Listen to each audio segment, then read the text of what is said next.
Much like the MCU, Invincible dips into the multiverse, but thankfully skips all the TVA nonsense and gives us pure, chaotic, alternate marks. So today, we're taking a look at the most loved and most hated Invincible variants, and we're going to compare them all, starting with the most annoying Invincible variant of all time, Hooded Invincible, also called Shiesty Mark. He has none of the charm of other variants. He struts into battle armed with a sinister full-face hood and a souped-up Viltmite physique, but fans say he's basically just a big muscle-bound jerk. In Season 3, episode What Have I Done?, he attacks Adam, Eve, and Mark with no remorse, teaming up with Omni-Mark to bully the heroes. Hooded Invincible never shows any hint of humor or humanity to balance out the rage. He's just loud, quick to attack, and prone to trash talking. Okay, I'll admit, you're stronger than I thought. In short, he's one-note evil. Shows up, yells at everyone, and nearly murders the heroes, with no twist or redemption. Unlike some other villains who might have cool lines or tragic backstories, Hooded Invincible is just big, angry, and mean from start to finish. So he earns his spot at the top of most hated. On the flip side, fans surprisingly love Full Mask Invincible, often just called Mask Invincible or Dark Mark. He's easily one of the most popular evil Invincibles because he's more complex than just evil for evil's sake. In the show's Season 3, Mask Invincible is portrayed as bitter and emotionally scarred. What really sets him apart is his motivation. He's searching for his own mother, Debbie. In one scene, he blurts out to a fellow variant,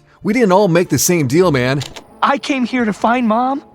It's a genuine, regretful moment, showing he joined the war because of grief, not just conquer-the-world villainy. This emotional layer makes him oddly sympathetic. Fans point out that Mask Invincible still remembers playing catch with his dad and caring about his mom. And so he stands out because he's not just a one-dimensional goon. He's a tragic figure with a real, relatable love for his family. That makes him easy for fans to root for. Bulletproofable was almost immediately mocked by fans for how pointless he is. In the Comic War storyline and its Season 3 portrayal, he charges into battle saying he's ready to cause chaos, but ends up doing absolutely nothing but get killed. He doesn't even kill a single person on screen. Fans joke that he was so useless the only reason he popped up at all was to give reanimants something to do. Even his name invites ridicule. You can't help but snicker at Bulletproof Mark and wonder why he thought that would save him. There's no memorable fight, no witty one-liner, nothing. He has zero personality on display, and he's more punchline than villain, which lands him firmly in the most hated pile.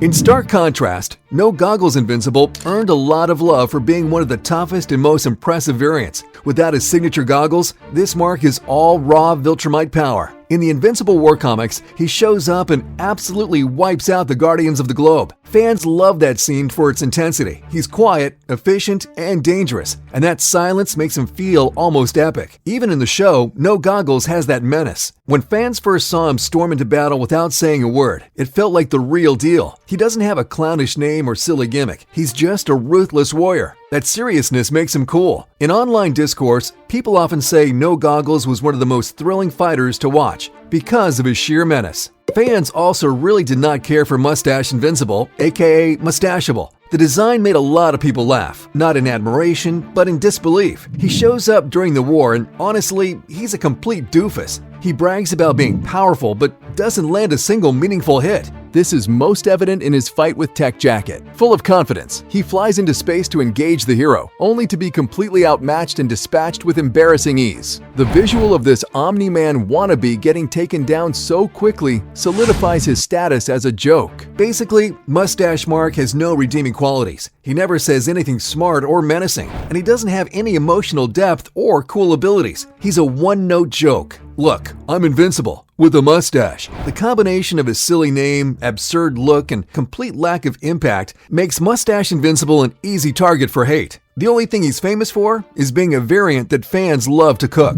As an opposite, Omni-Mark, or Omni-Invincible, actually wins a lot of fans' hearts. He's basically a Mark who killed his own father and assumed his role. A total what-if scenario that resonates with fans. Why? Because he's just so over-the-top cool. This is perfectly captured when he confronts the loud-mouthed Hooded Mark curses and boasts, only for Omni-Mark to tells him, "Swearing doesn't make you cool." He's confident, charismatic, and has one-liners for days. In his brief appearance in Season 3, he waltzes into the fight and instantly becomes one of the most entertaining bad guys, almost killing Adam Eve until, but that's beside the point. Fans love that he basically appropriated his father's whole identity. In many fan forums, you'll see Omni-Mark on people's favorite variant lists because he just Oozes aura, immaculate drip too, and so. Even though he's a villain, people had fun watching him. He brought a big, memorable moment to the war. So while he does some bad stuff, his personality and style put him firmly in the loved column. Some variants are hated for being annoying or weak, but Longhaired Invincible is disliked for being utterly forgettable. Distinguished only by his shoulder-length hair and a sleeveless suit, he is the definition of cannon fodder. He shows up, fights for a bit, and is unceremoniously killed by Oliver's team in Tech Jacket without making any real impact. Not only that, but after his death, he is one of the few Invincible variants who was collected by the GDA and repurposed into Reaniman. So, his fate in death was as unceremonious as it was in life. He has no unique personality, no interesting backstory, and no memorable defeat. He is simply there to be a body, a placeholder villain who is quickly dispatched and just as quickly forgotten.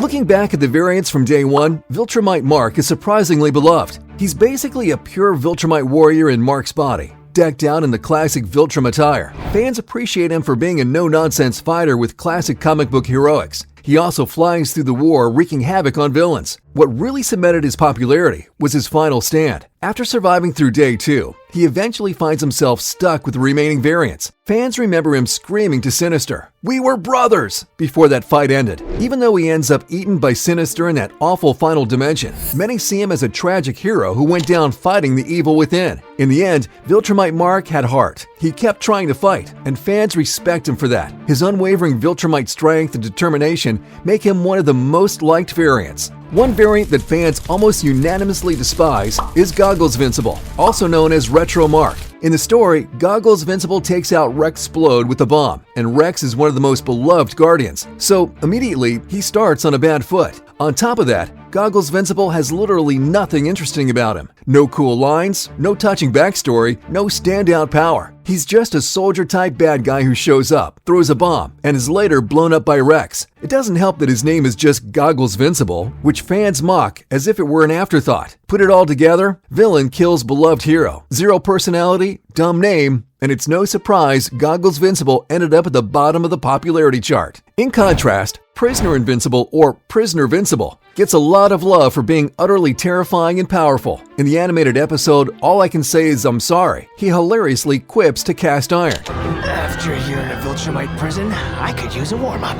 The way he casually walks into battle like he's on a morning jog, when in reality, he's one of the strongest guys there, made many viewers sit up and take notice. People call him the cold-blooded berserker because he literally tears through enemies for fun. That ruthless consistency is oddly satisfying. Also, his design is striking. Bald, scarred skin, visor-like goggles, giving him a unique look that fans love. In fan polls, he often ranks high for best variant. In short, Prisoner Mark's raw power and crazy backstory make him stand out. Next up is Sport Invincible, or Tracksuit Mark, and he's pretty much universally disliked for being silly. He fights Tech Jacket in the comics and in the show, and honestly, he acts more like a gym coach than a villain. Then he just gets utterly torn apart when Tech Jacket, angry about losing his girlfriend, decides to blow the whole fight up. There's nothing heroic or even competent about Sport Invincible. His name is a cringe, his outfit is a joke, and he doesn't have a moment that screams, "Wow, I like this guy." Fans complained that the tracksuit looked out of place and lame, more like a meme than a villain design. He isn't scary, he's not strong, he's not even funny, he's just embarrassing. So Sport Invincible's spot among the most hated variants comes from how ridiculous and pointless he seemed. On the loved side again, No Mask Invincible, also known as No Maskable, is a surprising favorite. It turns out this Mark was deeply in love with a character named William, who died in his world. In the Season 3 episode, What Have I Done?, after Mask Invincible talks about his mom, No Maskable quietly chimes in, I miss William. It's a single heartbroken line, and fans ate it up. During battle, he's still fearsome. He easily kills a character known as the Hunk, but in quieter moments, we see he's carrying emotional scars. That contrast made him stick in people's minds. People relate to his hidden vulnerability. Without that line about William, he might have been just another generic villain, but that moment gave him depth. So even though he fights on the bad side, many fans cheer for him. Stripe Invincible might be the most forgettable, most hated candidate on the list. Alternately known as Stripe Mark, he appears briefly in London during the war, burning Big Ben and fighting the hero Jackstaff. He basically was here, he did bad stuff, then he was gone. Fans tend to lump him in with the others and say, "Who was that guy?" Because he left zero impact. He almost doesn't register. There are no fan memes, no quotes, nothing. People tend to forget Stripe Invincible even exists, which ironically lands him on the hated list by default. Out of sight, out of mind. So it's not active hate, just indifference. But in the structure of this list, he rounds out another hated slot. By contrast, Mohawk Mark, or Mohawk, has become an unlikely fan favorite. Mohawk Mark was pretty scary at first. He ends up ruling a whole Viltmite empire in another dimension, so you know he's ruthless. He's tyrannical and has this huge ego. But it's the final confrontation with main Mark that won fans over. In the final issue, he faces Invincible and tries to convince Mark to join his side with the lines, "How stupid is it for you to waste time protecting them? They could be worshipping you." Fans thought that speech was intense and memorable. But more than his tyranny, Mohawk Mark also shows a glimmer of something more, and he has those big, angry speeches about how he became the emperor and how he believes in ruling, which gave him a distinct personality. People say they respect his vision, even as a villain, and some love his bizarre physical look. There's a certain cool factor to Mohawk Mark. So yes, even though he did a lot of awful things, his sheer presence and dramatic lines have made him beloved. Light Blue Invincible barely even cracks the radar, which is why he's hated. In the storyline, he appears for literally one panel, fighting Pitt,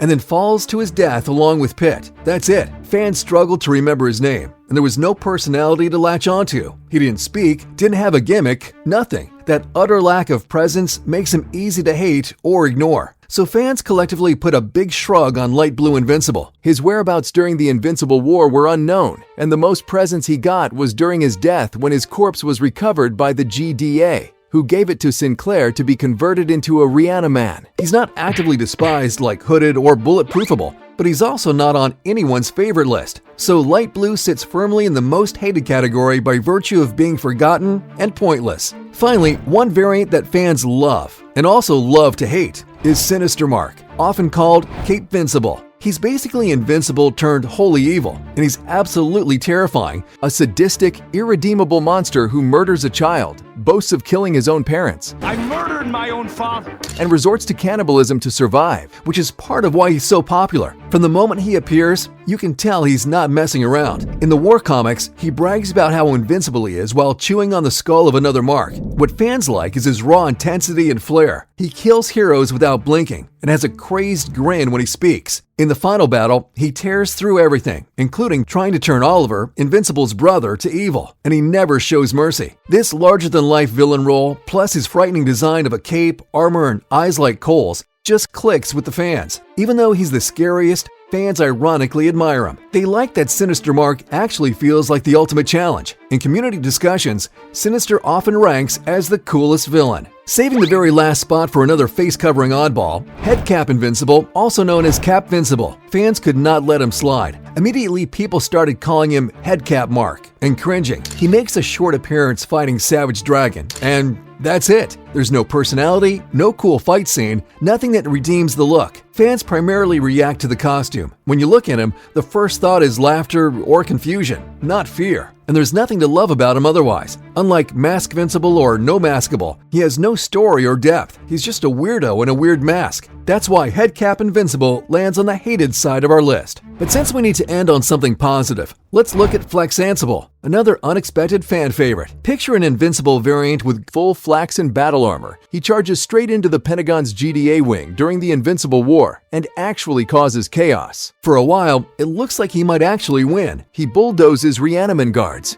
even ripping a few apart after Cecil deploys the Viltmite disrupting noisemaker that scrambles his balance. Only when the bots swarm does he fall, making him the very first variant casualty of the war. That bravery won him some respect. Even though he goes down first, he did so fighting for his life, and he's actually the only variant whose initial fight looked truly epic, all in all really. While several other evil marks get flashy introductions, Flaxensible's burst of glory and memorable look have earned him a loyal niche following. And that's our breakdown of the most loved and hated Invincible variants. If you enjoyed this video, make sure to like and subscribe to the channel and ring that notification bell to be notified of any latest uploads. That said, see you in the next one.